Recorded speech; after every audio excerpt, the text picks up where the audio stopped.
Good day there, once again viewers, this is your mate Kamikaze78 here, come to you guys with some more Planetside 2 content. So folks, for today's video we're going to be taking a look at the Terran Republic Assault Rifle. Which one I hear you ask? Well, the Terran Republic Assault Rifle of course, you silly billies. I'm not actually kidding. This weapon is really called the Terran Republic Assault Rifle, but it is more commonly known as the TAR, and it is available to the combat medics of, you guessed it, the Terran Republic. In today's video, we're going to be taking a look at the statistics behind this weapon to identify how it operates on the field, the attachment options available to the weapon, and find the most effective combinations to enhance this weapon's capabilities, all the while discussing some weapon-specific strategy to make the most of this death-dealing platform. So without further ado, let's get things started. To unlock the TAR, you are required to present 650 certs to your local Terran Republic quartermaster to unlock the weapon for that single soldier, or 499 Daybreak coin to access the weapon on all of your current and future Terran Republic characters you create on that account. Now, this is another weapon that I would recommend purchasing with certs over Daybreak coin, with the only exception to this being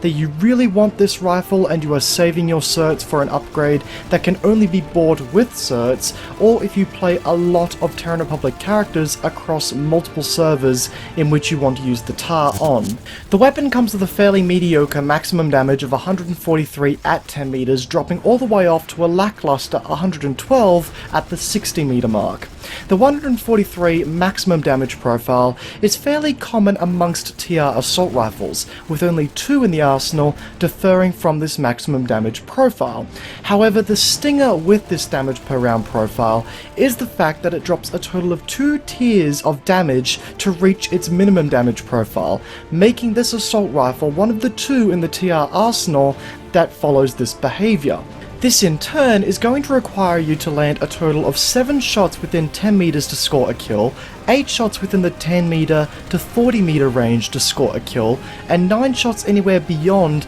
that 40 meter range to land a kill. Now, when we take the damage per bullet and put it in combination with the third fastest rate of fire in the range of TR assault rifles of 800 rounds per minute, or 13.33 rounds per second, we can come to a theoretical time to kill of 0.47 seconds at the 10 meter mark, 0.59 seconds at the 40 meter mark, and 0.7 seconds at the 60 meter mark. Keeping in mind, of course, that this is a theoretical time to kill, going off the basis that every single round hits the target in the chest area until the target is killed, and no damage multipliers come into the equation during the engagement. Now, when it comes to the recoil pattern of this weapon, you can expect to see some fairly intensive collective vertical kick and some predictable yet heavy right hand side horizontal influence. When it comes to the exact numbers of this weapon's recoil, you're going to be looking at a 0.3 degrees vertical recoil per shot and a horizontal deviation of 0.297 degrees.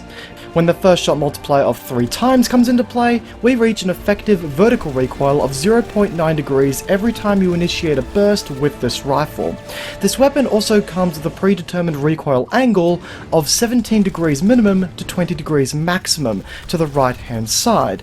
And this, in combination with the horizontal deviation lacking randomness in comparison to other weapons, means that this weapon does come with a fairly predictable pattern all up that requires you to pull down and to the left on your mouse to effectively compensate for the recoil. The horizontal tolerance of this weapon comes in at a solid 1, which to my mind means that the horizontal recoil on this weapon is highly adept to sticking to a certain pattern without a radically changing direction mid-burst through the horizontal deviation.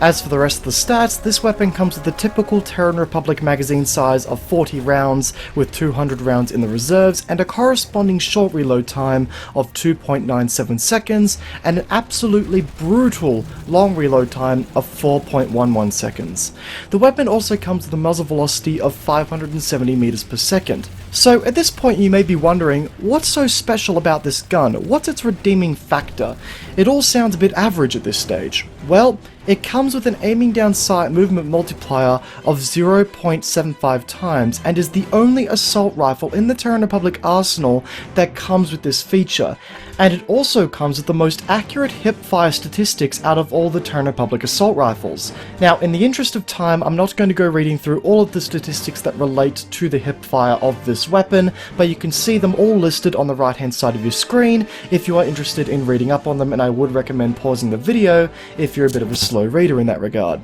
So, if you wanted a quick TLDR rundown of this weapon, it is the resulting love child of a romantic New Year's kiss between an SMG and an assault rifle. It comes with the body and added versatility of an assault rifle, but the mobility of an SMG whilst aiming down sights. As a result, you have a CQC focused assault rifle that sacrifices a little bit of rate of fire in comparison to other CQC based Terran Republic assault rifles, but you in turn have a weapon that comes with supreme hip fire values and the ability to aim down sights whilst sacrificing very little mobility. The golden feature, to me at least, is the aiming down sights movement multiplier, as it allows users to strafe at a faster speed, which not only makes it harder for enemies to counteract the person using this weapon, but also allows the user to curve around the corners of walls, doors, windows, and any piece of cover whilst keeping quick and accurate all at the same time.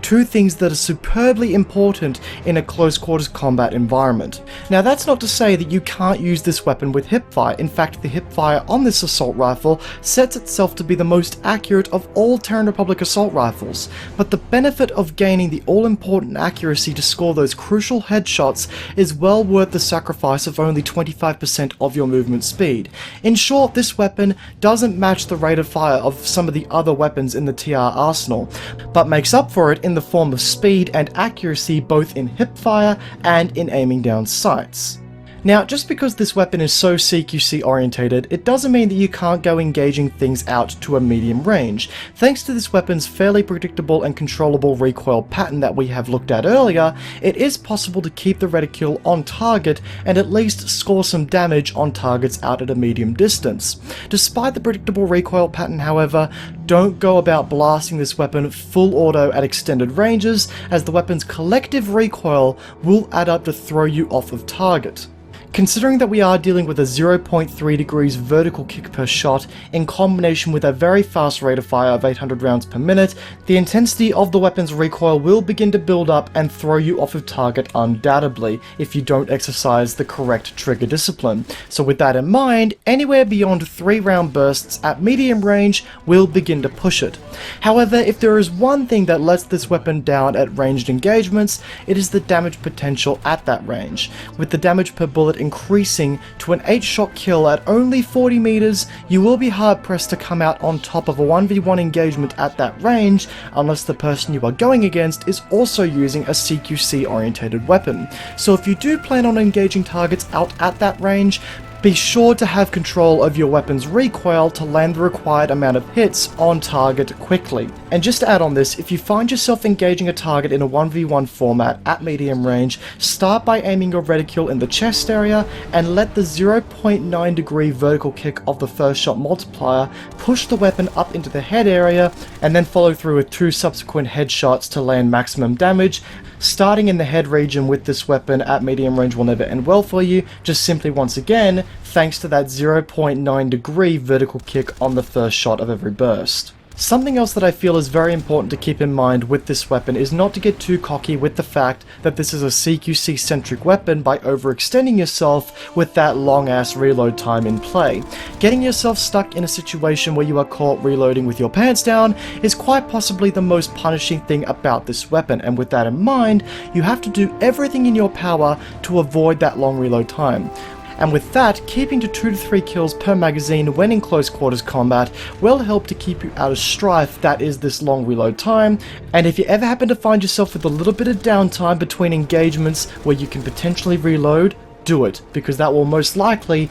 keep you out of strife in the long run when it comes to that long reload time. So we have a fairly good idea about how this weapon operates on its own, but how do we go about improving it through some attachment options? The TAR has access to 1x through to 4x optics, including both the 2x reflex and the 1x IRNV, the forward grip, advanced laser sight, dark light flashlight, standard and flash suppressors, and the soft point ammunition. Now, when it comes to improving this weapon further, I would actually recommend investing into a sight to start off, as you will be spending a lot of your time aiming down sights with this weapon to take advantage of the glorious 0.75 times aiming down sights movement speed. Now, sights are all up to user preference, but my favorite goes to the 1x T-dot optic, and I would certainly not recommend going anywhere beyond the 2x optic. Now, the rail attachment is also a very debatable slot when it comes to modifications, as we have two competitors being the forward grip and the advanced laser sight that do have some merit on this weapon. Now, your choice at the end of the day really does depend on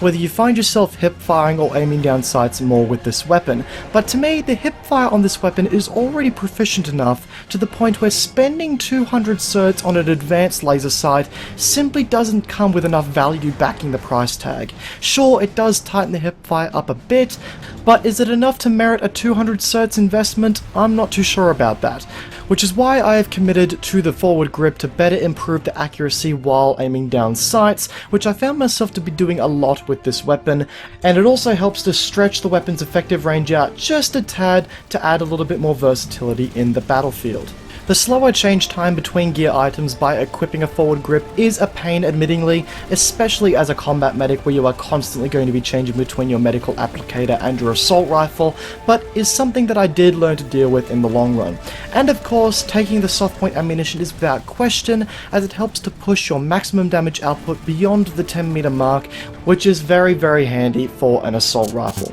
And guys, with all that said, that's going to wrap up today's weapon review on the TAR assault rifle, available to the Terran Republic. I do hope you guys found today's video enjoyable and possibly a little bit informative. If you did, then please do feel free to backhand that like button, it would be greatly appreciated. And if you have any experience using this weapon on your own personal account, then please do feel free to leave your knowledge and your tips and tricks in the comment section down below, it would be greatly appreciated. Social media links are as per always in the description down below, and as per always folks, hope you enjoyed today's video, peace out, and I'm going to see you guys next time. Have a good one.